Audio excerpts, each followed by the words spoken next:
ठीक है जी। चले जी। फर्स्ट ऑफ ऑल आपने देखना क्या होता है, आपने मैं थोड़ा सा पीछे कर लेती हूँ माइक अप, ठीक है।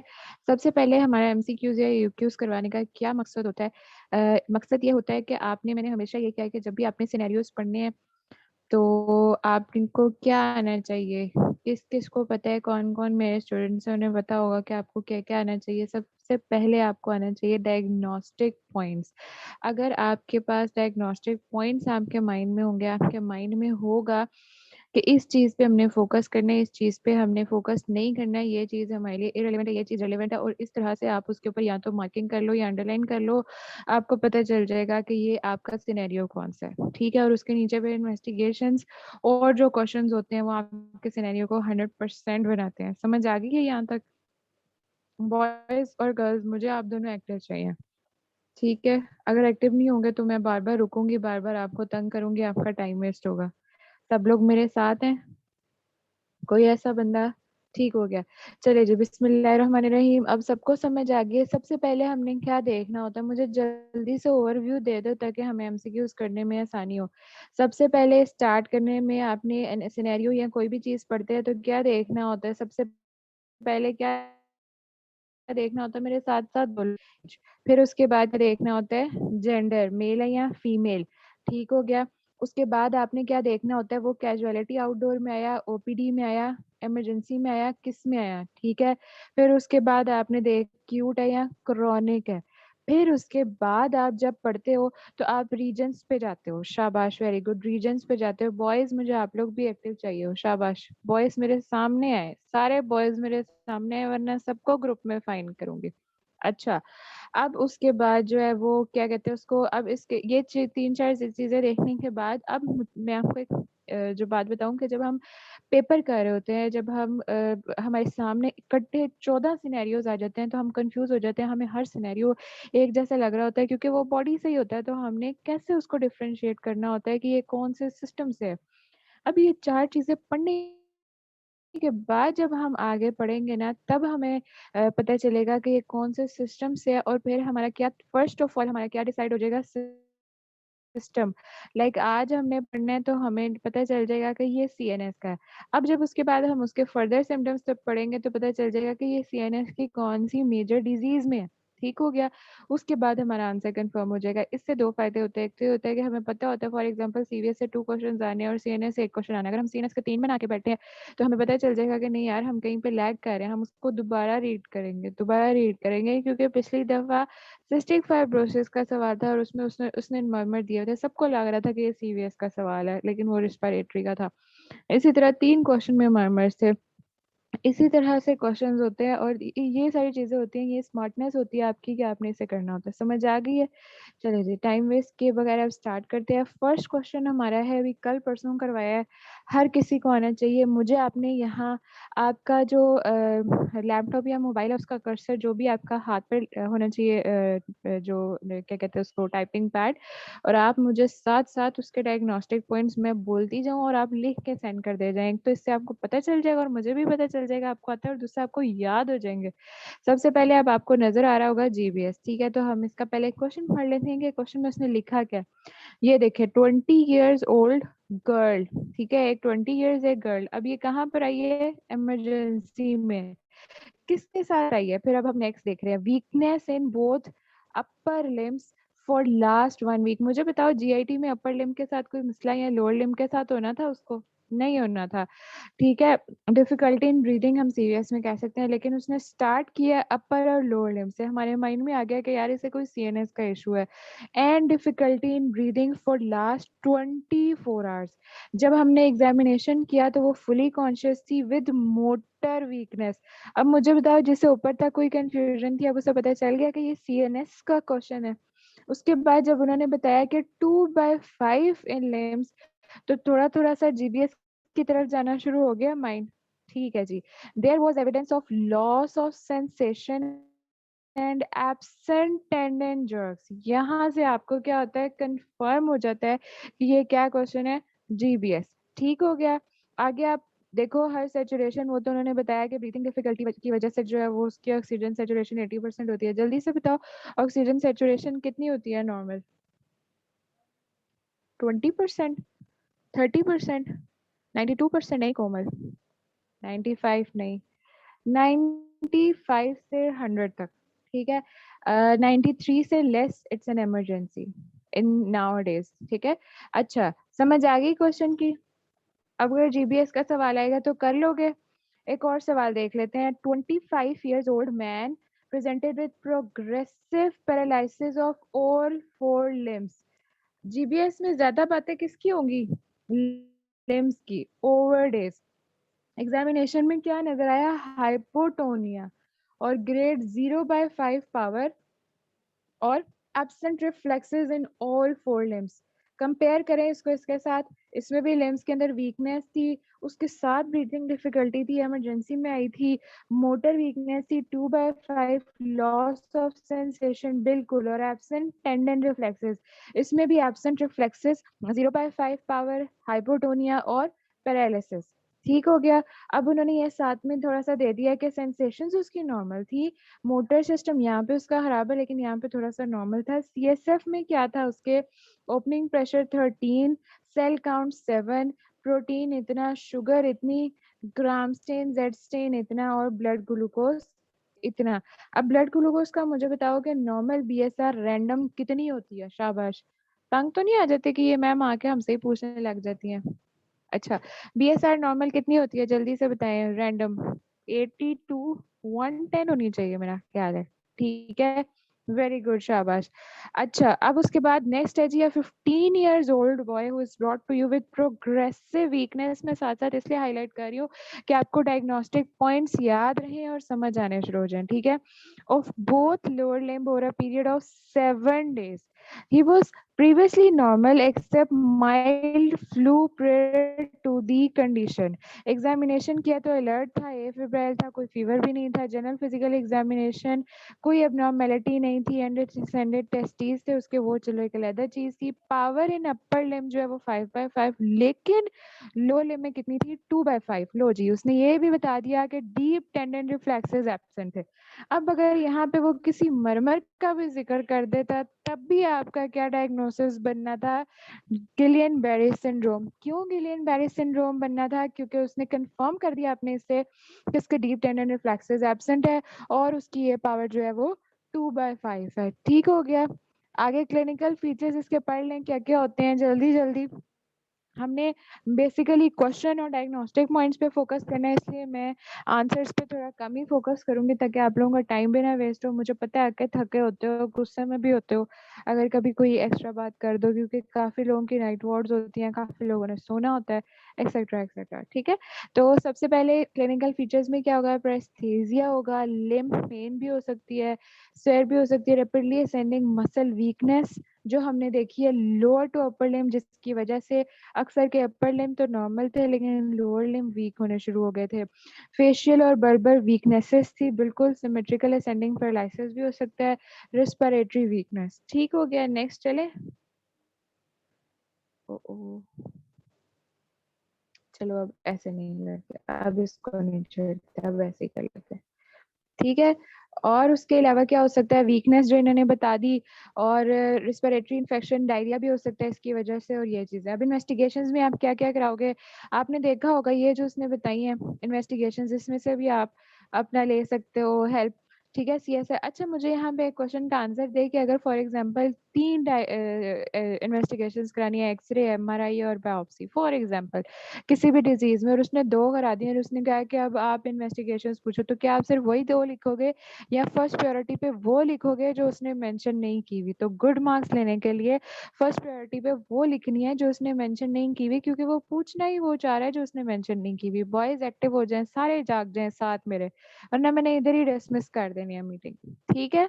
अच्छा, उसके बाद क्या है जी? Electrophysiological study. और जो चाह रहे हैं ना कि उन्हें सिर्फ रिकॉर्डिंग लेक्चर मिल जाएगा और वो सोए हुए भूतों की तरह रिकॉर्डिंग सुन लेंगे, फिर मैं रिकॉर्डिंग नहीं भेजूंगी, ठीक है, मैं ही रिकॉर्ड कर रही हूँ। अच्छा, उसके अलावा अच्छा, उसके अलावा ये है कि इलेक्ट्रोफिजियोलॉजिकल स्टडी कर सकते हो आप। आइडेंटिफाई, ये बहुत इंपॉर्टेंट है, बहुत ज़्यादा दफ़ा पूछा जाता है, और आपने ये सारी चीज़ें वर्ड टू वर्ड याद करनी है, ठीक है। अगर आपके 10 में से 8 इन्वेस्टिगेशंस होंगी 7 तभी आपको पूरे मार्क्स मिलेंगे, ठीक है? एटलीस्ट एंटीबॉडीज देखनी है आपने to rule out the Miller Fisher, urine porphyrin estimation, serum lead level, lead poisoning के लिए जितनी भी चीजें आपने उसको रूल आउट करना है। मैनेजमेंट आपने किस तरह से करनी है, एयरवे को प्रोटेक्ट करना है, रेस्पिरेटरी फंक्शंस को, वेंटिलेशन अगर उसकी रेस्पिरेटरी बहुत ज़्यादा खराब होगी है, इंट्यूबेशन करने का भी हो सकता है अगर जो है वो एस्पिरेट कर जाता है, कुछ प्रिवेशर prevent the pressure bed sores, prevent the venous thrombosis, इन सब चीज़ों में ये सब। अच्छा, क्वेश्चन ये देखिए कितना इसने अच्छा एक्सप्लेन किया है। इसी तरह ही आपने मैनेजमेंट लिखनी होती है। वैसे तो ऑफिशियली जब आपने पेपर में मैनेजमेंट लिखनी है तो उसमें आपने इन्वेस्टिगेशन प्लस ट्रीटमेंट लिखना है, ठीक है? तो मैं आपको ये बता रही हूँ कि यहाँ पे जो उसने मैनेजमेंट का पैटर्न यानी ट्रीटमेंट का पैटर्न लिखा हुआ है वो आपने उसी तरह लिखना है कि अगर किसी की जनरल या सपोर्टिव ट्रीटमेंट पहले आई या इस तरह, तो आपने पहले उसकी वो लिखनी है, फिर आपने मेडिकल और सर्जिकल लिखनी है, इस तरह से ऑर्डर वाइज, फिर आपका कभी भी मार्क्स नहीं कटता, ठीक है? ऐसे ऐसे वो टिक टिक टिक टिक करके पूरे मार्क्स 5/5 दे देता है। और कितना अच्छा लगता है जब आपके क्वेश्चन में 5/5 आते हैं, ठीक है? तो आगे ऑक्सीजन सैचुरेशन ड्रॉप करिए, उसको ठीक करना है। स्पेसिफिक ट्रीटमेंट में हमने IVIG देना होता है, इम्यूनोग्लोबुलिन्स और प्लाज्मा एक्सचेंज कराने होते हैं, ठीक है? प्रोग्नोसिस याद करने की इतनी जरूरत नहीं है। अब उसके बाद चलते हैं नेक्स्ट क्वेश्चन की तरफ। नेक्स्ट क्वेश्चन, अच्छा मजे की बात मैं आपको ये भी बता दूं कि जो आपकी न्यूरोलॉजी की THS है उसके अंदर एक आधी मिस्टेक है, क्वेश्चंस में मिस्टेक्स नहीं है, ठीक है? बाकी जो आपके पास करेक्टेड की THS है वो भी आ जाएगी। और अब आपकी जो ये MBBS क्रैक्स हैं ये भी हैं। तो कोई अगर मतलब किसी को है ना कि न्यूरोलॉजी में, तो न्यूरोलॉजी में एक आधी बस छोटी सी मिस्टेक है, एज सच सिनेरियो में कोई मिस्टेक्स नहीं है, ठीक है? तो उसके बाद ये है कि अब नेक्स्ट क्वेश्चन पढ़ते हैं। 70-year-old मैन, पहली बात मैन है, दूसरी बात step wise loss of intellectual function, एकदम से नहीं हुआ उसका, स्टेप वाइज आहिस्ता आहिस्ता उसका इंटेलेक्चुअल फंक्शन लॉस होना शुरू हो गया। उससे पहले उसे एपिसोड से बिल्कुल, फकीहा कह रही है ग्रेजुअल डिजीज थी, बिल्कुल ठीक है।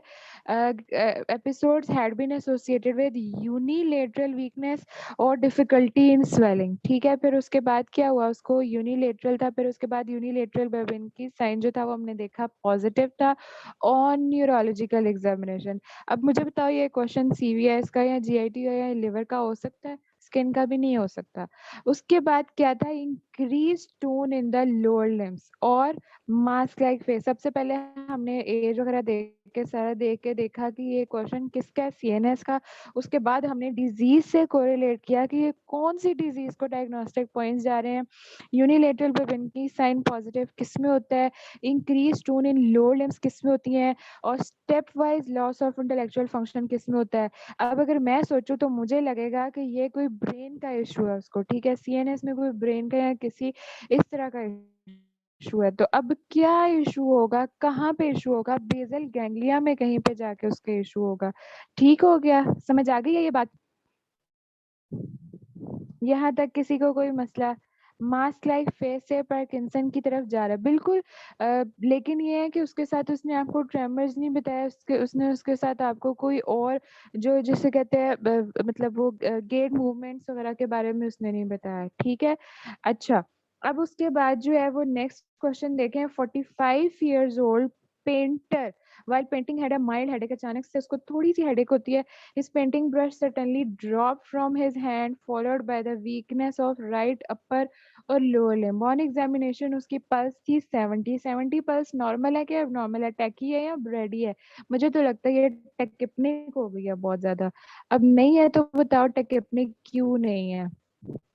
अच्छा, की THS कायनात। और उसका ब्लड प्रेशर जो है वो 130/80 है, लो ब्लड प्रेशर है उसका। There is drooping of left upper eyelid, left pupil जो है उसका डायलेट कर गया है। और लाइट से भी उसका ना वो रिएक्ट नहीं कर रहा, लाइट से डायलेट या कॉन्स्ट्रिक्ट नहीं कर रहा। पावर इन राइट अपर लिम जो है वो 3/5 है, रिड्यूस्ड है।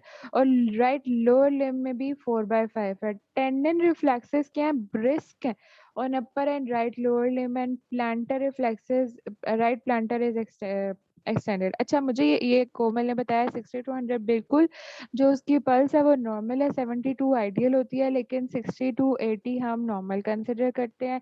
ब्लड प्रेशर 130/80 माइल्डली रेज्ड है अकॉर्डिंग टू द एज। थोड़ा सा रेज्ड है क्योंकि 30-20 तक जो है वो इतना चलता है, लेकिन after 50 years it this is called hypertensive. ठीक है, अब उसके बाद आगे आ जाता है, मुझे ये बताएं कि अगर यहाँ पे उसके टेंडन रिफ्लेक्सेस एब्सेंट होते और लोअर लिम्ब में उसकी पावर टोन कम होती और यही सारा सिनेरियो होता, तो मुझे बताएं कि आपका सिनेरियो का डायग्नोसिस क्या होता है। शाबाश मरियम, बहुत एक्टिव है माशाल्लाह। आपका होता है जीबीएस। ठीक हो गया, तो यहाँ पे हम जीबीएस को अब कैंसिल कर देंगे। अब हमें दूसरी तरफ सोचने के ये क्या हो सकता है, तो ये क्या हो सकता है जी बताइए मुझे। ये भी ब्रेन की कोई लियन है, बेजल की है, उसकी कोई लियन है, तो ये कौन सी लियन होगी। बेसिकली ये क्या होगा, मुझे पहले भी किसी ने नहीं बताया कि ये स्ट्रोक था। मैंने सिर्फ बेजल गैंग्लिया बोला, लेकिन किसी ने स्ट्रोक का नहीं बोला। पहला भी जो सिनेरियो था वो क्या था, स्ट्रोक का। और ये भी हमारा किसकी तरफ पॉइंट कर रहा है, स्ट्रोक की तरफ। ठीक है, अब यहाँ पे कौन सा स्ट्रोक है, मायस्थीनिया ग्रेविस नहीं हो सकता। मायस्थीनिया ग्रेविस के अंदर और फीचर्स आते हैं, वो हम आगे पढ़ेंगे। ठीक है, स्ट्रोक वाले दोनों समझ नहीं आए। अच्छा, स्ट्रोक के लिए कोई रिस्क फैक्टर, एक उसने लिखा हुआ है कि एक तो ये था कि ये सडनली नहीं हुआ, आहिस्ता आहिस्ता हुआ। ठीक है, दूसरा उसने ये कहा कि स्टेप वाइज, पहले थोड़ी थी फिर आहिस्ता आहिस्ता बढ़ती गई। फिर उसने ये कहा वीकनेस हो गई। ठीक है, वीकनेस, अब उसने यहाँ पे आपको बताइए स्वेलिंग डिफिकल्टी और यूनिलेटरल वीकनेस। उस और दूसरे सिनेरियो में उसने ये देखें बताइए कि राइट अपर और लो लिम्ब दो चीजों में वीकनेस उसे बताइए, और माइल्ड पहले हेडेक हुई और फिर आहिस्ता आहिस्ता उसका जो है वो आयजा, मैं आपको स्ट्रोक के बारे में ही बता रही हूँ कि उसके डायग्नोस्टिक पॉइंट्स आपने किस तरह से देखने हैं, किस तरह से याद करने हैं। ठीक है, अच्छा, अगर नहीं समझ आई किसी को तो फिर मैं यहाँ स्ट्रोक पूछना शुरू कर दूंगी, फिर आहिस्ता आहिस्ता आपको याद आना शुरू हो जाएगा कि स्ट्रोक के डायग्नोस्टिक फीचर्स कैसे होते हैं। ठीक है, आप कंपेयर करो फीचर्स को। मैंने आपको इसको जीबीएस के साथ रिलेट करके बताया, और ये मैं स्थीनिया ग्रेविस के साथ रिलेट नहीं करता क्योंकि उसमें मसल वीकनेस होती है और उसमें और फीचर्स होते हैं। ठीक है, अच्छा, अब इसके अंदर ये है कि इसके अंदर एक तो ये है कि स्टेप वाइज थी। ठीक है, पहले माइल्ड और फिर स्वेयर हुई, फिर उसके बाद इसके अंदर जो है वो वीकनेस स्वेलिंग, कोई भी इसके अंदर उसने बताया यूनिलेटरल वीकनेस और स्वेलिंग, इसके अंदर उसने बताया कि एक टांग और एक कोई हिस्ट्री होती है। मैम स्ट्रोक में तो कोई हिस्ट्री होती है। हाँ तो बेटा ये देखो ना, उन्होंने बताया तो है कि ये पहले से डिजीज है, अचानक से नहीं हुई, आहिस्ता आहिस्ता ग्रेजुअली इंक्रीज करती गई है। ठीक है, नहीं बेटा,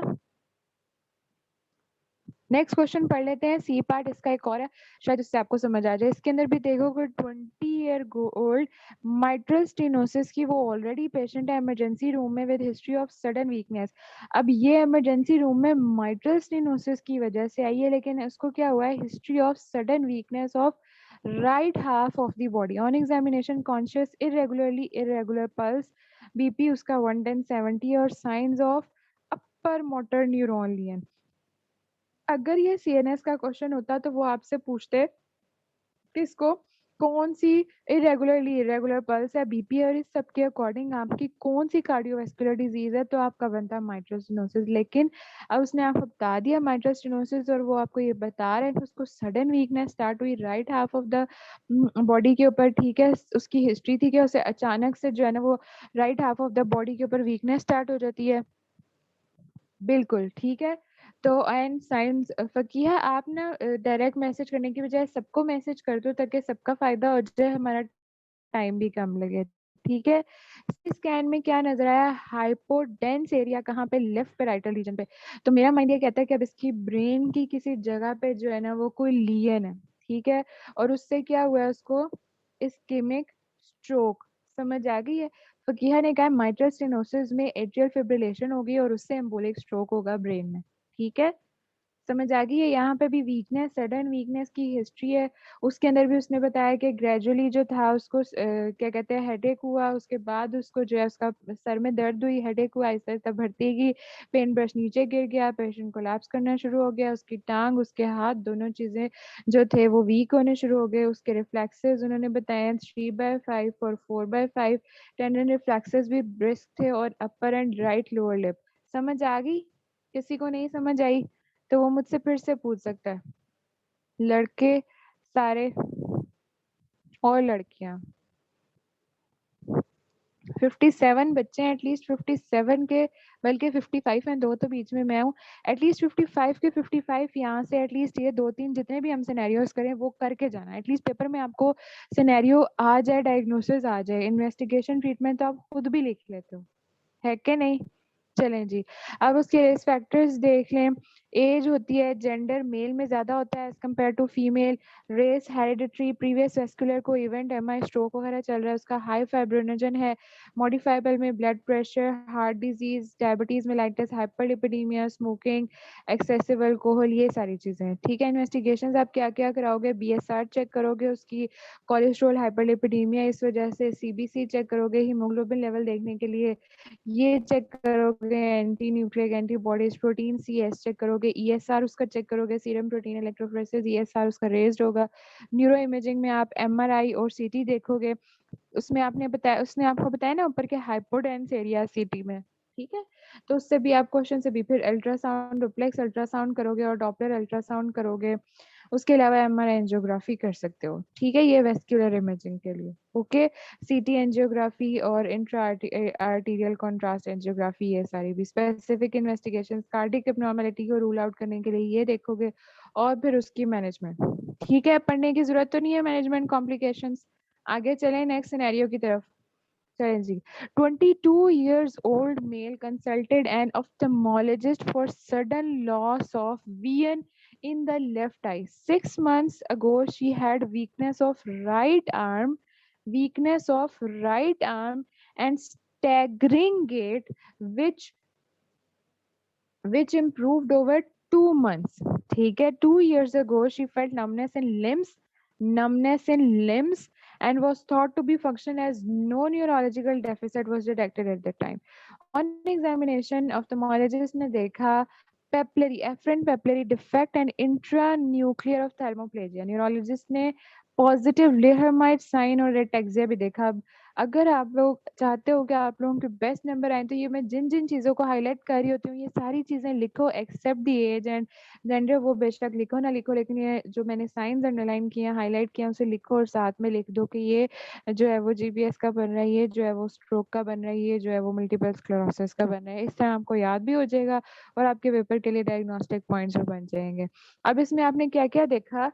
sudden onset of vision in the left eye, 6 months ago उसको वीकनेस हुई थी राइट आर्म में, और स्टैगरिंग गेट था। स्टैगरिंग गेट क्या होता है मुझे कोमल बताएंगे जल्दी से, जो कि ऐसा ऐसा ठीक हो गया।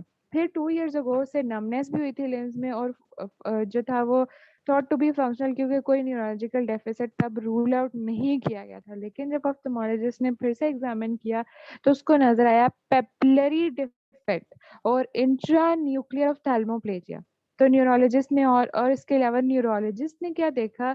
लेहरमाइट साइन और एटेक्सिया। अब मुझे बताओ कि लेहरमाइट साइन और एटेक्सिया जो होता है, ये दोनों किस में होते हैं, कौन सी डिजीज में होते हैं? कौन बताएगा मुझे? क्या इसका डायग्नोसिस बनेगा? जल्दी से बताओ, सामने लिखा हुआ है। सो गए हो सारे? Multiple sclerosis. ठीक हो गया? समझ आ गई है मल्टीपल स्क्लेरोसिस के डायग्नोस्टिक पॉइंट्स और डायग्नोसिस कैसे आएगा, क्वेश्चन कैसे आएगा? बिल्कुल, गेट, दूसरा नमनेस, तीसरा ये साइन, एटेक्सिया और पेपिलरी डिफेक्ट। ठीक है, ये 3-4 पॉइंट्स हैं उसके। ओके, नेक्स्ट चलें।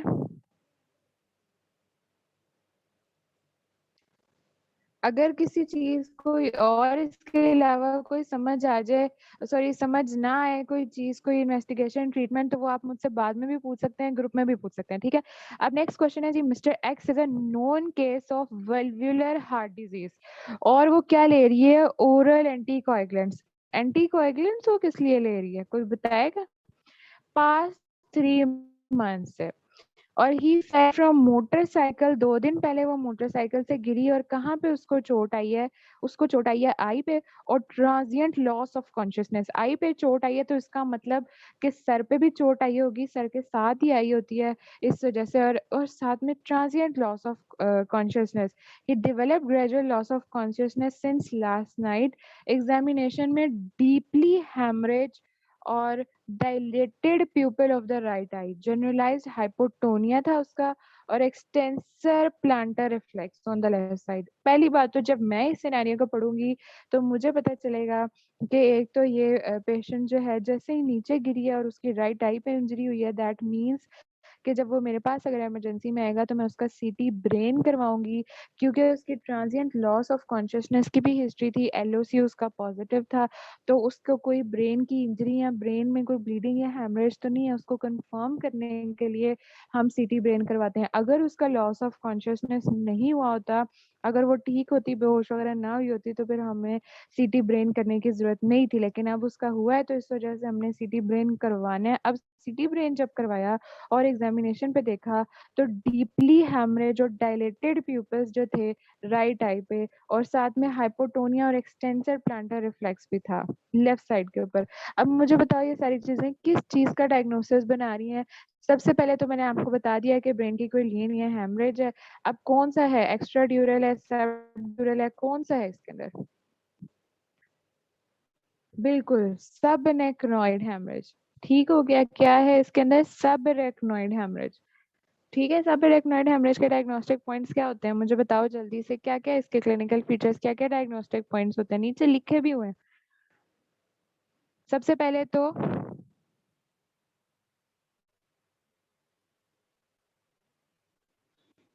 लॉस ऑफ कॉन्शियसनेस जो हिस्ट्री के अकॉर्डिंग है at the time of onset. ठीक है, ये आपके पास इसमें आया हुआ है, मौजूद है। और इसके अलावा क्या होता है? हाइपोटोनिया भी उसने बताया एग्जामिनेशन के ऊपर। और बिल्कुल ठीक है, हेडेक भी थी बिल्कुल, थंडर क्लैप, ये सारे इसके फीचर्स हैं। ठीक हो गया। अब एग्जामिनेशन का भी उसने बता दिया, होगी, स्ट्रेस इरिटेबल होगा, जेप्रेसिस हो सकता है, थर्ड नर्व पैल्सी हो सकती है, और फंडोस्कोपी के अंदर सब हाइलॉइड हेमरेज भी आ सकता है। ठीक है, कॉजेज इसके क्या क्या है ये आप लोगों ने पढ़ लेने हैं। अभी मैंने आखिर में पूछना है आप सबसे, जो ध्यान से नहीं सुन रहे, जो आंखें बंद करके सोए हुए हैं, उनसे मैंने आखिर में पूछना है माइक ऑन करवा के। ठीक है, अब उसके बाद नेक्स्ट क्वेश्चन जी, 70-year-old retired banker presents to OPD, देख रहे हैं ना, हिस्ट्री ऑफ ट्रेमर्स। जो मुझसे पार्किंसन के बारे में पूछ रहे थे, अब वो पार्किंसन को ध्यान से देखें। History of tremors, it's not an emergency अभी के लिए, इस सिनेरियो में ओपीडी में आया है, कैजुअलिटी आउटडोर में नहीं आया। Right hand and increase in difficulty in gait, बताया था ना आपको। ठीक है, he has progressively become physically incapacitated over the past 18 months। Past 18 month से वो खुद चल फिर नहीं पा रहा, हैंडीकैप हुआ पड़ा है, इंक्रीज डिफिकल्टी इन वॉकिंग हो रही है, सहारा लेके चला है, किसी के साथ चलना पड़ रहा है, ट्रेमर्स आ रहे हैं उसके राइट हैंड के ऊपर, और वो ओपीडी में चेक करवाने हैं, और एज भी देखें साथ। तो क्या इसका सिनेरियो है? इसका सिनेरियो का आंसर क्या है? Parkinson's disease. पेट आराम से सुकून से फटाफट से पता चल रहा है, उसने आपको कोई कार्डिक हिस्ट्री, कोई उसने आपको इधर उधर जीआईटी जीआईटी की नहीं दी, परेशान करने के लिए उसने कोई सिनेरियो नहीं दिया। ठीक है तैमूर, ठीक है सना, ठीक है मरियम, जो जो मेरे सामने है सबको समझ आ गई है इसकी? बहुत आसान था। नेक्स्ट एक और देख लेते हैं इसका। इसमें भी ये 72-year-old रिटायर्ड पुलिस ऑफिसर। देखो डीडी के अंदर, इसलिए देखो ये है कि अब डीडी आपने किस तरह से बनानी होती है, ये वैसे मैं एंड पे भी बताऊंगी पॉसिबिलिटीज, लेकिन हमें कंफर्म पता है कि इसका पार्किंसनिज्म है, लेकिन उसके अलावा जो उससे रिलेटेड, लाइक अगर किसी एक को पकड़े और बाकी तीन को ना रिलेट करें, तो जो आपका डायग्नोसिस बन रहा होता है इनकम्प्लीट, आप वो लिखते हो, क्लोज जो होता है उसके। ठीक है, इसलिए इसके अंदर लिखा हुआ था। अब उसके बाद जो है नेक्स्ट क्वेश्चन देख लो। सना आपने सना कह रही है आपने मेरे एक भी क्वेश्चन का आंसर नहीं किया। सना आप फिर से क्वेश्चन करें, मैं आपका आंसर करती हूँ। असल में 300 जो है वो मैसेजेस एक साथ आ रहे होते हैं, तो मैं फिर कुछ ऊपर चले जाते हैं तो नहीं देख पाती, इसलिए। ठीक है, अच्छा अब सारे मैसेजेस हम सना के पढ़ेंगे। 72-year-old retired police officer increase difficulty in walking and falls. उसका जो गेट मेंटेन नहीं हो रहा, वो खड़ा नहीं हो पा रहा, मतलब उसकी नॉर्मल मूवमेंट नहीं हो रही, गिर जाता है बार बार, वही बात है। सब एराक्नोइड वाला समझा दें, एंड पे समझा देती हूँ उससे ना। ठीक है, ही इज हेमोडायनामिकली स्टेबल, वैसे वो स्टेबल है, और जनरलाइज्ड क्या है उसके? जनरलाइज्ड ट्रंकल रिजिडिटी है with normal deep and reflexes and intact sensations। अब मुझे बताओ कि इसके अंदर आपने कौन सी चीज देखनी है, एज देखनी है, उसके अलावा ये देखना है कि increase difficulty in walking and falls, आपका दिमाग किस तरफ जाएगा, पार्किंसन की तरफ। फिर उसने आगे आपको बता दिया कि इसके अलावा उससे कोई मसला नहीं है, हीमोडायनामिकली वाइटली वो स्टेबल है, लेकिन साथ में उसकी ट्रंकल रिजिडिटी है बिल्कुल नॉर्मल, डीप टेंडन रिफ्लेक्सेस और इंटैक्ट सेंसेशंस। तो कंफर्म हो गया आपका डायग्नोसिस? बिल्कुल कंफर्म हो गया डायग्नोसिस का। ये भी क्या है हमारे पास, पार्किंसन है। ठीक है, पार्किंसन में किस चीज की एबनॉर्मेलिटी होती है, किस चीज की डेफिशिएंसी होती है या इनहिबिशन होती है, जो भी होता क्या होता है, जल्दी से बताओ। डोपामिन रिसेप्टर्स क्या होता है? वेरी गुड, शाबाश। ठीक है, डोपामिन रिसेप्टर्स देखा, आपके टीचर को भी आता है। अच्छा उसके बाद हमारे पास है 23 years old male presents with complete flaccid paralysis। पहला हमारा point, flaccid paralysis of the right side, on examination pulse irregular है, auscultation पे faint murmur है। ठीक है, अब आपने क्या क्या देखा आपने कि पैरालिसिस है। ठीक है, तो पैरालिसिस की क्या कॉज हो सकती है, क्या कॉज हो सकती है? उसने साथ ये भी बता दिया कि उसकी पल्स इरेगुलर थी, उसे कोई कार्डिक इशू था, और साथ में हार्ट के ऊपर जो था वो फेंट मरमर था। तो क्या कॉज हो सकती है? रोताब और मुगीरा, वेरी गुड, और कोमल, एक्सेलेंट, ए फिब्रिलेशन। ठीक है, अभी यहाँ पे फकीहा ने बताया था हमें कि फिब्रिलेशन की वजह से जो है वो स्ट्रोक हो सकता है, जिसकी वजह से इसे क्या हुआ है, पैरालिसिस। ठीक है, अब आप डेफिनेटिव टेस्ट कौन कौन से करवाओगे? सीटी, एमआरआई, एको ईसीजी करवाओगे हार्ट प्रॉब्लम्स को देखने के लिए, और बाकी ट्रीटमेंट। ठीक है, चले नेक्स्ट क्वेश्चन पे। अ 50-year-old man presents to his physician with complaints of electric shock। ये कौन सा केस है? इलेक्ट्रोक्यूशन का केस लग रहा है, लाइक पेन, लेकिन इसने कहा है पहले इलेक्ट्रिक शॉक, फिर क्या कहा है, like pain on right side. अब मुझे बताओ इलेक्ट्रिक शॉक लाइक पेन कैसी पेन होती है? of his face, it is usually triggered in the morning by shaving। जब वो शेव कर रहा होता है तो उससे बहुत ज्यादा होती है। ठीक है, pain does not occur at night, रात को वो ठीक हो जाती है, सुबह वो जब शेव करता है तो उसको तब ज्यादा होती है। ठीक है, फेस के ऊपर basically electric shock like pain, ऐसे करंट लगता है उसको। क्यों होती है ये मुझे बताएं, और रात को क्यों नहीं होती है और सुबह क्यों होती है? मुझे इसका आंसर जल्दी से बताएं। डायग्नोसिस तो आपने देख लिया इसका, ट्राइजेमिनल न्यूरैल्जिया। ठीक है, ट्राइजेमिनल न्यूरैल्जिया में क्या होता है? जो उसे शेविंग के दौरान पेन होती है, सुबह के टाइम पेन होती है, और रात के टाइम पेन नहीं होती। जल्दी से मुझे इसका आंसर बताएं, शाबाश। उसका आंसर बताएं कोमल, मरियम, फकीहा, मोहिरा, जल्दी से। पेन टच से प्रेसिपिटेट होती है। ठीक है, by cold wind blowing on the face या ईटिंग फिजिकल साइंस। ठीक है, इस वजह से उसकी जो है ना वो पेन एग्जैजरेट करती है जब वो शेव कर रहा होता है, इलेक्ट्रिक शॉक लाइक पेन। ठीक है, समझ आ गई है यहाँ तक बात कि उसको सुबह के टाइम क्यों होती है और रात के टाइम क्यों नहीं होती है? तो पढ़ा भी नहीं है, अभी नहीं पढ़ा अभी आयशा? ट्राइजेमिनल न्यूरैल्जिया नहीं पढ़ा? सारे टॉपिक्स तो हो गए आपके। अच्छा, एक शॉर्ट टॉपिक आप लोगों का रहता है शायद, वो कौन सा शॉर्ट टॉपिक है? यही तो नहीं है? नहीं पढ़ा? चलो कोई बात नहीं, ठीक है, पढ़ लेना है, या मैं देखती हूँ अगर ये शॉर्ट टॉपिक में हुआ तो मैं ये आपको करवा दूंगी। ठीक है, चले, लेकिन मैंने आपको बता दिया है कि क्यों होगी, और आज इसे पढ़ लेना। ठीक है, अच्छा नेक्स्ट कर लेते हैं।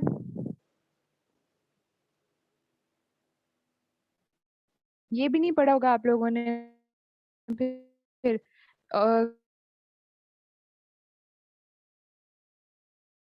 ना करवाऊं फिर ये भी?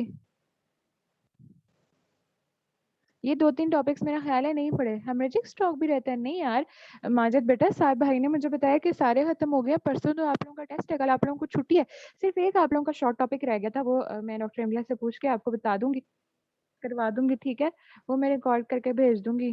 सब कुछ हो गया था। स्ट्रोक तो आप लोग ना, उसने जो है वो खुद आप लोगों को एमसीक्यूज करवाए, भाई ने आपको करवाया, इवन आज 2 घंटे के लिए फिर से हमने रिकॉर्डिंग जो है वो की। अच्छा, ये लियंस वाला रहता है, चलें ठीक है, लियंस वाले की मैं ना वो क्या कहते हैं उसको ऑडियो वगैरह बना के भेज देती हूँ। ठीक है, अच्छा, एक वैसे मुझे पता चला था, मुझे जो नोटिफाई किया गया था वो ये था कि सिर्फ एक आपका शॉर्ट टॉपिक रहता है। वो मैंने सोचा था कि वो मैं आपके फिर टेस्ट में ऐड नहीं करूंगी, टेस्ट के बाद वो शॉर्ट टॉपिक आपको भेज दूंगी। ठीक है, परसों आपका टेस्ट है, कल आपको छुट्टी है। अच्छा, फरवा, यहाँ पे डिटेल से करवाने से ना बाकी एमसीक्यूज रह जाएंगे, तो मैं कोशिश करूंगी ऑडियो में, या अगर यही टॉपिक माइनर टॉपिक में रहता है तो फिर मैं वहां करवा दूंगी। ठीक है। अच्छा, अब मैं सीनियर ग्रेविस का, इसने सिनेरियो नहीं पूछा हुआ है, लेकिन मैं सीनियर ग्रेविस की आपको पता चल चल जाना चाहिए कि क्या होगा। अभी देख लेते हैं इसके अंदर क्या होगा। मुझे बताओ, सिनेरियो में क्या क्या आ सकता है। वीकनेस आएगी सिनेरियो में मसल्स की, मैंने आपको कहा था ना मसल्स की वीकनेस होगी मैं सीनियर ग्रेविस में। ठीक है, फटीग होगा, सिम्टम्स जो है वो वर्सन कर जाएंगे अगर वो एक्सरसाइज करेगा, बॉडी बिल्डर है या क्या। ठीक है, और उसके अलावा परसेस यहाँ बिल्कुल डिप्लोपिया हो सकता है इसको, स्वेलिंग डिफिकल्टी हो सकती है उसको।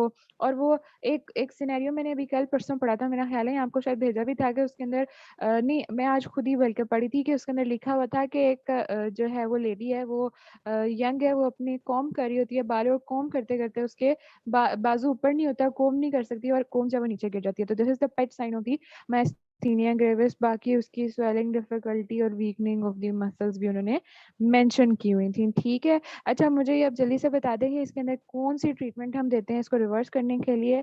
पहली हमने इसके अंदर कौन सी ट्रीटमेंट देनी है जो सबसे इम्पोर्टेंट है। बिल्कुल, तैयबा सही कह रही हैं आप, अपवर्ड भी नहीं देख सकता। इसके अंदर आपने जो ट्रीटमेंट देनी है वो कौन सी देनी है, नियोस्टिगमीन, पायरोडोस्टिगमीन। ठीक है।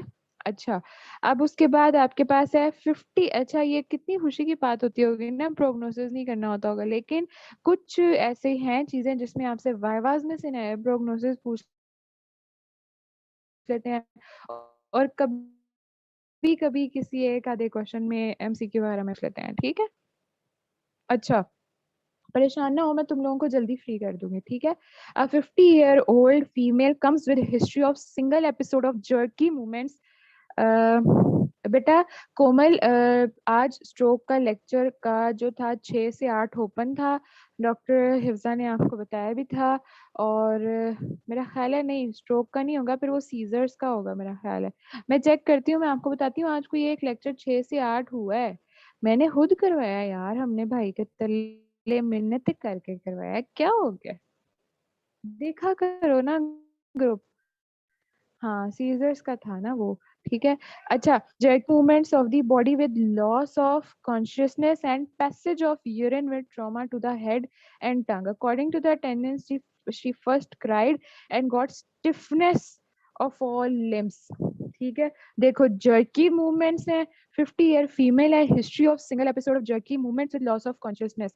जर्की मूवमेंट्स है तो आपके माइंड में आएगा कि कोई आकड़ा काकड़ा ऐसे ठाठा वाला सीन है, उससे आपको क्या समझ आएगी कि इसे क्या हुआ था, क्या हुआ था, इससे कोई मसल का कोई मसला हुआ था। अब जब आगे उसने बता दिया कि स्टिफनेस ऑफ ऑल लिम्स, तब आपके माइंड में क्लिक किया कि भाई ये तो कोई इसको सीजर्स या फिट्स का केस लग रहा है। ठीक है। अब आपने देखने हैं कि ये कौन से सीजर्स हैं, कौन से फिट्स हैं। ठीक है। अब उसको देखने के लिए आप पूरी लाइन पढ़ोगे।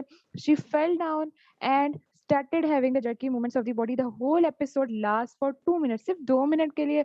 उसके बाद वो पेशेंट जो था वो ड्राउजी हो गया for half an hour, and then उसको होश आई, लेकिन उसको कुछ याद नहीं है उस दौरान में। अब मुझे बताओ, ये आखिरी 3-4 चीजों से आपकी टाइप ऑफ सीजर्स पता चल रही है, तो वो कौन सी है, जनरलाइज्ड टॉनिक क्लॉनिक, क्योंकि पूरी बॉडी इन्वॉल्व हो रही है। ठीक हो गया।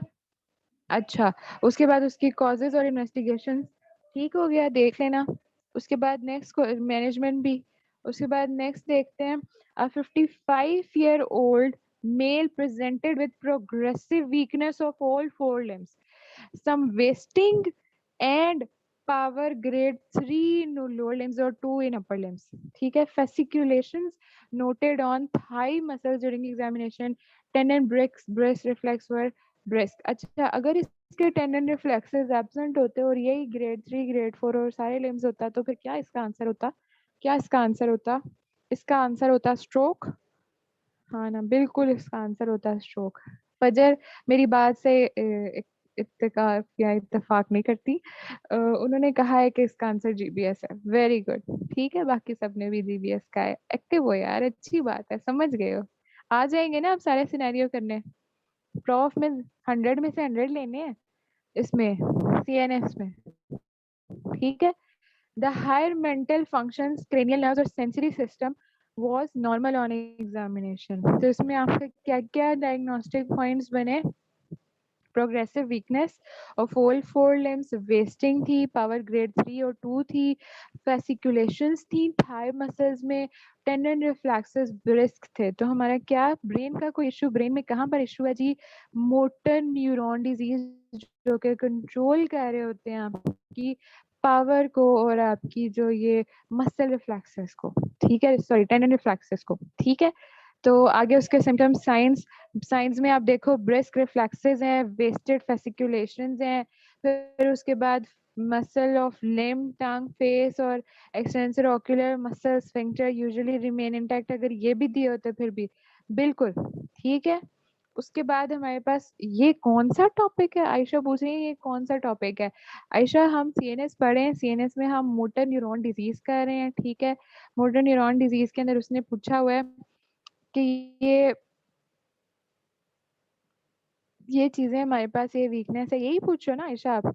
ये भी नहीं किया। अच्छा, मुझे लगता है कि फिर ये शॉर्ट टॉपिक्स हैं, ये माइनर टॉपिक्स हैं, ये आप लोगों ने खुद करने थे इसलिए नहीं किए। मैं आज डिस्कस कर लेती हूँ, लेकिन नहीं किए तो कर लो। ठीक है, आ सकते हैं ये। ठीक हो गया। ये आपने देख लेना है। मुझे अब सही बात, सही में नहीं पता, मुझे सच में भूल गया हुआ है कि ये कहाँ पर लिखा हुआ है, मुझे देख के बताना पड़ेगा आपको।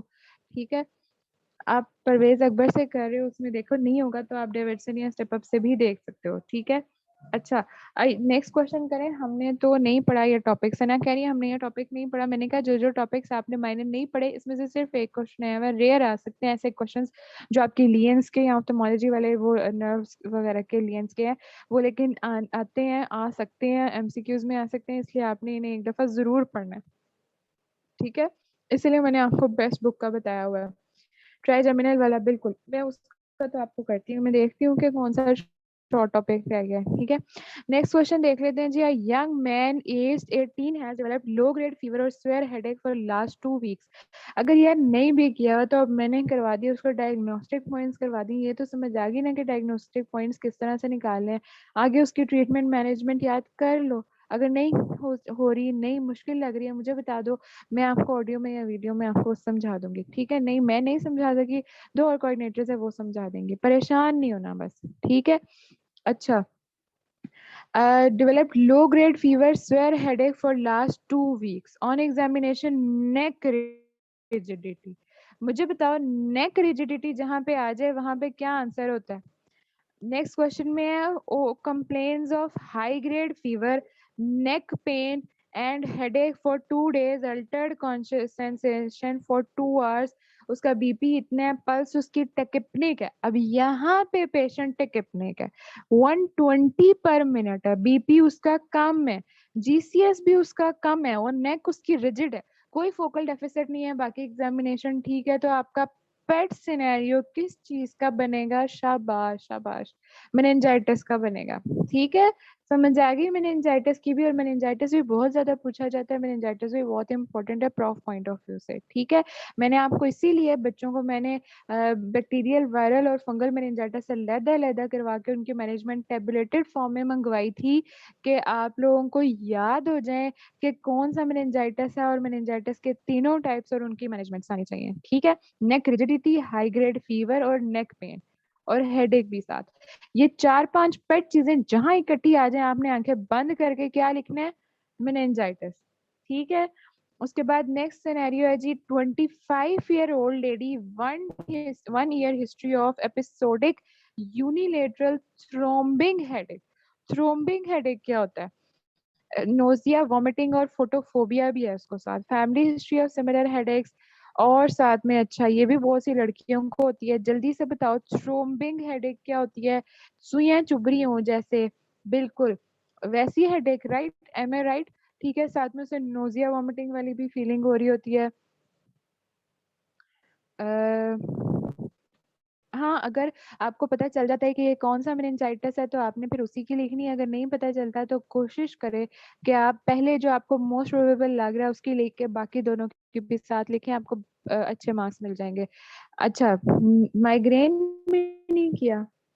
आज मैं भाई से पूछती हूँ ना कि ये सारी चीज़ों का क्या चक्कर है, देखो तो फिर डाँट पड़ जानी है अगर आप लोगों ने ये बात सेम की हुई तो। अच्छा, मीटिंग की भी है और फोटोफोबिया की भी है, ठीक है? और साथ में बेस्ट हमारा डायग्नोस्टिक पॉइंट क्या है कि फैमिली हिस्ट्री है उसकी, फैमिली हिस्ट्री उसको पहले भी एपिसोड्स होते हैं और उसकी फैमिली हिस्ट्री में भी ये सिमिलर हेडेक्स के एपिसोड्स हैं।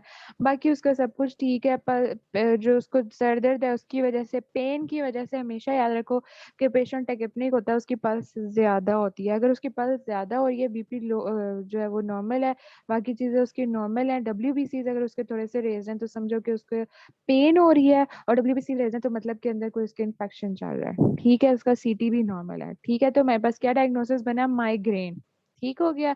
नेक्स्ट चलते हैं जी, a 74 year old man who is a known hypertensive patient, morning में उठता है और उसको स्लरिंग ऑफ स्पीच होती है और weakness of the right side of his body. On examination 160/100 उसका बीपी है और पल्स उसकी 80 है। पावर ऑफ राइट अपर और लोअर लिम्ब उसकी, हाँ, आंसर छुपा दिया। अगर वो आंसर मैं पहले सोचती हूँ फिर मैं कहती हूँ कि वो छुपाने-छुपाने के चक्कर में ना टाइम ना वेस्ट हो जाए तुम लोगों का, इसलिए। चलो नेक्स्ट टाइम ऐसे कर लेंगे। 4/5 है, ठीक है? तो उसमें क्या होगा, वीकनेस है उसकी, स्लरिंग ऑफ स्पीच है, हाइपरटेंसिव पेशेंट है, 74 ईयर एज उसकी है, क्या कहते हैं उसको, मैन की। तो क्या इसके अंदर सेरेब्रल आर्टरी कौन-सी इन्वॉल्व हो सकती है? एंटीरियर या मिडल? मिडल, ठीक है? अच्छा, अब उसके बाद 3 फिक्स्ड रिस्क फैक्टर्स वो ऊपर लिखे हुए हैं, वो आप देख सकते हैं। बाकी टाइम लिमिट क्या है उसका, 4 टू 5 आवर्स, ठीक है? नेक्स्ट क्वेश्चन देख लेते हैं।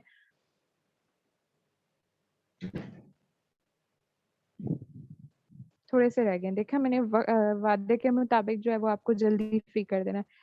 पावर 4/5 नियर टू नॉर्मल है, नॉर्मल 5/5 है। बिल्कुल आयशा आप सही कह रही हैं, ठीक है? नॉर्मल 5/5 ही होती है, 4/5 नियर टू नॉर्मल ही होती है। A 28-year-old female, a known case of rheumatic heart disease. Rheumatic heart disease है उसको, 28 ईयर ओल्ड फीमेल है, रेगुलर प्रोफिलैक्टिक मंथली इंजेक्शंस ले रही है उसके लिए। Benzathine penicillin presented in emergency with sudden onset of weakness. अब ये तो उसकी पुरानी हिस्ट्री है कि रोमेटिक हार्ट डिजीज है और उसको साथ ये मेडिकेशंस भी चल रही हैं, लेकिन वो इमरजेंसी में इस प्रॉब्लम से आई है कि उसे वीकनेस हो गई है right half of the body के ऊपर। उसकी पल्स भी इरेगुलर है, रेट उसका 130 है, बीपी उसका नॉर्मल है, माइल्ड है, स्टॉलिक मरमर है माइट्रल एरिया पे। तो अभी यहाँ पे हम इतनी बार पढ़ चुके हैं, आपको अब तो आपको इस बार याद हो जाना चाहिए कि माइट्रल एरिया पे उसको रोमेटिक कोई हार्ट डिजीज उसकी वजह से क्या हो सकता है, या इस्कीमिक या एम्बोलिक स्ट्रोक। तो यहाँ पे फर्स्ट ऑफ ऑल हमने क्या सोचा, स्ट्रोक, और स्ट्रोक की कौन सी टाइप, एम्बोलिक स्ट्रोक। सही है, कोई मुश्किल कोई परेशानी इसमें? अच्छा, अब उसके बाद आखिरी क्वेश्चन देख लेते हैं जी। आखिरी क्वेश्चन वैसे इतना जो है वो एक ही दफ़ा पूछा हुआ है इन्होंने। आज इसका आंसर आप लोगों ने करना है, जिन्होंने चीटिंग कर ली है वो ना बताएँ, जिन्होंने नहीं की वो बताएँ, सच्ची नहीं है फिर, ठीक है? A 63-year-old female comes with history of single episodes of lip smacking। Lip smacking का क्या मतलब है और कौन-कौन लिप स्मैकिंग करता है? मुझे जल्दी से बताएँ। लिप स्मैकिंग का क्या मतलब है और कौन-कौन लिप स्मैकिंग करता है? Associated with excessive blinking and staring in space with no response to verbal commands.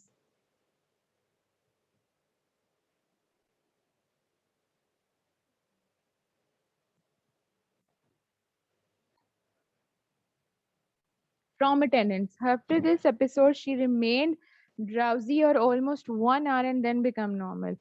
क्या होता है कि वो लिप स्मैकिंग करती है, एक्सेसिव ब्लिंकिंग और staring in space with no response to verbal commands to attendants. इसके बाद वो थोड़ी देर के लिए ड्राउजी हो जाती है और उसके बाद नॉर्मल हो जाती है। कोई प्रीवियस हिस्ट्री नहीं है इस तरह के अटैक की, वो स्मोकर है और उसके अलावा head and attack of right sided weakness भी एक दफ़ा हो पैरालिसिस का भी हो सकता हो चुका है और प्रीवियस सीटी के ऊपर जो है, hypodense area on left side in the middle cerebral artery. एक किसी ने कहा सीजर्स, जिसने सीजर्स का, बहुत अच्छी बात है, सीजर्स की तरफ जा सकता है ये सिनेरियो। और भी कुछ हो सकता है, और भी कुछ हो सकता है। सीजर्स या फिर ये तो 100% बात है। और क्या इसमें हो सकता है, मुझे बताओ, मुझे बताओ। बिल्कुल सीजर्स या फिट्स, बिल्कुल आपकी बात ठीक है, लेकिन क्यों होंगे, क्यों होंगे? पैरालिसिस के बाद था, ठीक है। तो बिल्कुल ठीक है, समझ आ गई। पोस्ट सीवीए, सीवीए क्या होता है मुझे बताओ। इसका आंसर इसने लिखा हुआ है कॉम्प्रिहेंसिव डायग्नोसिस। क्या है इसका? कॉम्प्रिहेंसिव का मतलब है कि सारे आपके सिनेरियो और उसके डायग्नोस्टिक। सेरेब्रोवास्कुलर एक्सीडेंट, ठीक है। उसके अंदर इसीलिए उसने मेंशन किया कि सीटी के ऊपर हाइपोडेंस एरिया आया left side of middle cerebral artery distribution directory. और उसने ये भी बताया कि कुछ अर्सा पहले इसको पैरालिसिस हुआ था, राइट साइड वीकनेस। और उसने ये भी बताया कि वो स्मोकर भी है। और उसने ये भी बताया उसकी 63 ईयर एल्ड है, सॉरी एज है, और वो फीमेल है, ठीक है। और उसके अलावा जो आपके फिट्स के थे वो उसने सिनेरियो के डायग्नोस्टिक पॉइंट्स बताए। ठीक हो गया, समझ आ गई है? अच्छा, अब उसके बाद आप उसको क्या दे दोगे उसके अंदर? आप उसको फिट्स के बारे में जो सीजर्स में आप ट्रीटमेंट देते हो, डायज़ेपाम और सेकेंड लाइन फेनाइनटाइन दोगे। क्या क्या आपके ट्रिगर कर सकते हैं रिकरेंस को एपिसोड्स? आप हाइपोग्लाइसीमिया, हाइपोक्सिया और हाइपोकैल्सीमिया, ये सारे। इस्केमिक स्ट्रोक हो सकता है इसमें, इस्केमिक स्ट्रोक इसमें नहीं होगा। इस्केमिक स्ट्रोक इसमें कैसे हो सकता है मुझे बताओ। स्ट्रोक, इस्केमिक स्ट्रोक के क्या जो पेट डायग्नोस्टिक पॉइंट्स हैं वो सीवीए को ही बोलते हैं इस्केमिक स्ट्रोक। अच्छा, कोमल ये कह रही है। कोमल मुझे बताएं सीवीए को इस्केमिक स्ट्रोक क्यों कहते हैं? हुसनैन, मैं इस बात से एग्री नहीं करती कि सीवीए को इस्केमिक स्ट्रोक कहते हैं। आप मुझे इस पे जस्टिफाई करें। ठीक है, आज हम ये भी ग्रुप में डिस्कस करेंगे कि इस्केमिक स्ट्रोक और सीवीए दोनों सेम है या नहीं। अगर हैं तो क्यों है, और अगर नहीं है तो क्यों नहीं है। ठीक है, दोनों के आपने डिफरेंशिएटिंग पॉइंट्स लिखने हैं। अच्छा, सब रेक्नोइड हेमरेज वाला कह रही थी आप। सब रेक्नोइड हेमरेज वाला हम देख लेते हैं कि उसमें इनको क्या समझ नहीं आई। स्टार्टिंग पे था ना, उसके बाद फिर आपको कोई क्वेश्चन हो तो पूछ लें, और 10:30 बजे तक हम इंशाल्लाह मीटिंग एंड कर देंगे, ठीक है। बोर तो नहीं हुआ कोई? याद हो गए सारे सिनेरियोस? चलो अभी पूछ लेती हूँ। मुझे बताओ, एक पेशेंट है, 22 इयर्स ओल्ड लेडी है, ठीक है। वो आपके पास आई है, उसके टेंडेंट रिफ्लेक्सेस जो है वो एब्सेंट हैं, डीप रिफ्लेक्सेस भी उसके एब्सेंट हैं। उसकी जो लोअर लिम्ब जो है वो वीक है, 2/5 है, और जो अपर लिम्स है वो 5/5 है। मुझे बताओ इसका डायग्नोसिस क्या बनेगा प्रोबेबल, और इसके क्या कहते हैं उसको, डिफरेंशियल डायग्नोसिस क्या बनेंगे? वेरी गुड, शाबाश। अच्छा, अब एक पेशेंट हमारे पास आई है, ओपीडी में आई है, ओपीडी में आई है, और उसको जब हमने इवेल्युएट किया, 63 इयर्स उसकी एज है, फीमेल है, और उसको जॉइंट पेन भी है, और जॉइंट पेन की उसको रोमेटॉइड आर्थराइटिस है, रोमेटॉइड आर्थराइटिस है साथ। ओपीडी में आई है, जब हमने उसका एग्जामिनेशन किया तो उसमें हमें ट्रेमर्स मिले उसके राइट और लेफ्ट हैंड के ऊपर, और एटेक्सिया मिला, इनएबिलिटी टू स्टैंड प्रॉपर्ली, और गिर रही थी वो बार बार। इसका क्या डायग्नोसिस बनेगा? जल्दी से मुझे इसका आंसर बता दें। ठीक हो गया, वेरी गुड, शाबाश। अच्छा, हमने पार्किंसंस भी कर लिया, जीबीएस भी कर लिया, और कोई सिनेरियो करना चाह रहे हैं? और इसके अलावा हाइपोडेंस एरिया अगर हम सीटी के ऊपर देखेंगे तो हमारे पास, और उसको कोई हार्ट डिजीज है, मर्मर है, पल्स उसकी रेगुलरली इरेगुलर है, तो हमारा क्या डायग्नोसिस बनेगा? स्ट्रोक की तरफ। वेरी गुड, ए फिब्रिलेशन वगैरह की वजह से। अच्छा, अगर एक पेशेंट हमारे पास आ रही है, उसकी वीकनेस है, पैरालिसिस का उसकी हिस्ट्री है या वीकनेस है, ड्राउजी हो जाती है, उसको फिट्स पड़ते हैं, उसको बॉडी उसकी स्टिफनेस हो जाती है, फिट्स पड़ते हैं, उसके बाद वो थोड़ी देर के लिए ठीक होती है, और उसको उसको कुछ याद नहीं रहता कि उसने उस दौरानिए में क्या किया है, तो उसको क्या होंगे? ये सीजर्स, ठीक है। अच्छा, फिर उसके बाद एक क्लास क्वेश्चन था हमारा कि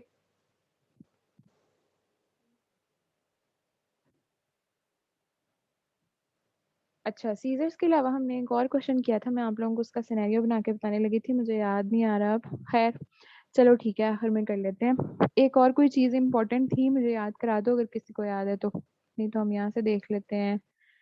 हेमरेज है, पार्किंसंस भी हमने कर लिया, न्यूरल्जिया वगैरह इतना इंपॉर्टेंट नहीं है, लेकिन फिर भी मायस्थीनिया ग्रेविस का आपको पता चल गया ना कि मायस्थीनिया ग्रेविस में वीकनेस ऑफ मसल्स होगी, स्वेलिंग डिफिकल्टी होगी, ठीक है, कोमिंग हेयर डिफिकल्टी, ये सारी चीजें। मल्टीपल स्क्लेरोसिस भी इंपॉर्टेंट है, लेकिन मैं ज्यादा जो आते हैं ना वो आपको कराना चाह रही हूँ। मेनिंजाइटिस, यस, मेनिंजाइटिस का मैंने आपको कहना था कि मेनिंजाइटिस में क्या होता है जी, कि मेनिंजाइटिस के अंदर नेक रिजिडिटी पेट साइन, हेडेक पेट साइन, नेक स्टिफनेस पेट साइन, ठीक है, ये सारी चीजें होंगी तो आपका क्या आंसर बन जाएगा, फीवर, हेडेक, नेक रिजिडिटी, तो आपका क्या, आंखें बंद करके आपने मेनिंजाइटिस लगाना है। अब सीएनएस का कोई भी सिनेरियो आएगा, कर लोगे, नाक तो नहीं कटवाओगे? चलो जी, शाबाश, ठीक है।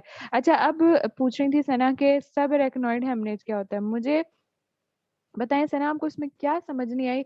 इसमें ये देखें कि सब रेकनॉइड हेमरेज में उसने बताया हुआ है कि उसके वेल्वुलर हार्ट डिजीज है, एंटीकोएगुलेंट्स ले रही है उसके लिए पास्ट 3 मंथ से। अब उसका जो है motorcycle, he fell from the motorcycle से वो गिरी है और आई को उसकी इंजरी हुई है, आई को इंजरी हुई है तो सायरा दिमाग, और उसको एलओसी उसका पॉजिटिव है, ठीक है। ठीक है फजर, वो मैं करा देती हूँ, एलओसी उसका पॉजिटिव है और इसमें कोई भी ऐसा डायग्नोस्टिक पॉइंट नहीं है जो सबअरेक्नॉइड की तरफ लेकर जाता है। अच्छा, बेटा सना, ये देखिए उन्होंने खुद नीचे डायग्नोस्टिक क्लिनिकल फीचर्स में सिम्टम्स लिखे हुए हैं कि loss of consciousness at the time of onset, यानी at the time of onset जब उसको ये हुआ तब उसकी लॉस ऑफ कॉन्शियसनेस, यानी at the time of accident उसकी लॉस ऑफ कॉन्शियसनेस थी, ठीक है। उसके अलावा sentence sweat, thunderclap, headache, often hospital, last for hours, इसके अंदर वो भी है, ठीक है। हेमरेज उसका और डायलेटेड प्यूपल राइट आई के ऊपर एग्जामिनेशन पे हमें नजर आया है। हेमरेज या हेमाटोमा आप कभी देखो, आपको उसके अंदर मिलेगा, जो एक्सीडेंट्स के पेशेंट्स, आरटीए के पेशेंट्स होते हैं, ठीक है। साथ में हाइपोटोनिया, ठीक है। एग्जामिनेशन के ऊपर देखो लिखा हुआ है, फोटोफोबिया है, नेक स्टिफनेस है, हेमीप्रेसिया है, फेजिया में भी प्रेजेंटेड, थर्ड नर्व पैल्सी और फंडोस्कोपी है उसने नहीं बताई, लेकिन एफेजिया है, इसके अंदर आप देख सकते हो कि एक्सटेंसिव प्लांटर रिफ्लेक्स के साथ लेफ्ट साइड के ऊपर हाइपोटोनिया है। अब मुझे बताएं कि अब आपको समझ आ गया इंट्राक्रेनियल हेमरेज क्यों नहीं हो सकता? इंट्राक्रेनियल हेमरेज क्यों नहीं हो सकता, मुझे बताएं इंट्राक्रेनियल हेमरेज में क्या होता है, कौन बताएगा?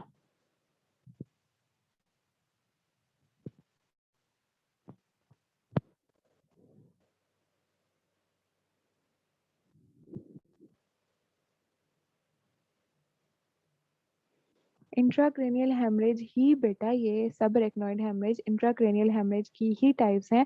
सब रेक्नॉइड हेमरेज जो है वो आगे 4 ब्रॉड टाइप्स ऑफ हेमरेजेस देती है, जिसमें आपकी epidural haemorrhage, subdural haemorrhage, subarachnoid haemorrhage और इंट्रा पेरेन्काइमल हेमरेज होता है। Subarachnoid haemorrhage is one of the 4 types of the intracranial haemorrhage, ठीक है रीना, अब आपको समझ आ गई है? अच्छा, किसका पीडीएफ सेंड, माजिद इसका पीडीएफ नहीं सेंड कर सकते? ठीक है, चले जी। कोई और मसला, किसी को कोई परेशानी, सना आपको समझ आ गई है? नहीं समझ आई फिर भी तो आप मुझसे फिर भी पूछे, मैं आपको फिर भी बताऊंगी, मैं आपको ग्रुप में भी बता दूंगी, ठीक है।